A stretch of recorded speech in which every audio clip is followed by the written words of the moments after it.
முருகனவன் ரொம்ப ரொம்ப சின்னவனா சுவாமி சின்ன சின்ன முருகைய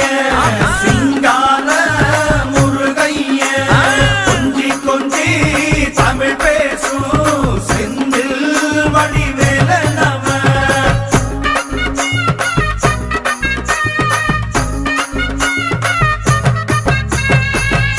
தமிழ் செல்வன் என்பார்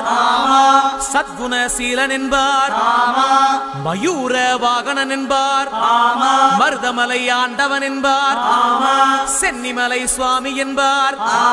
சிவன்மலை வேலா என்பார் ஞானபடி வேலன் என்பார் வேலாயுத சுவாமி என்பார் தேவாதி தேவன் என்பார் ஸ்கந்த குரு என்பார் அவ்வையிடம் ஆசி பெற்றவனாம் அப்பனுக்கே பாடம் சொன்னவனா கார்த்திகை பெண்ணிடம் வளர்ந்தவனா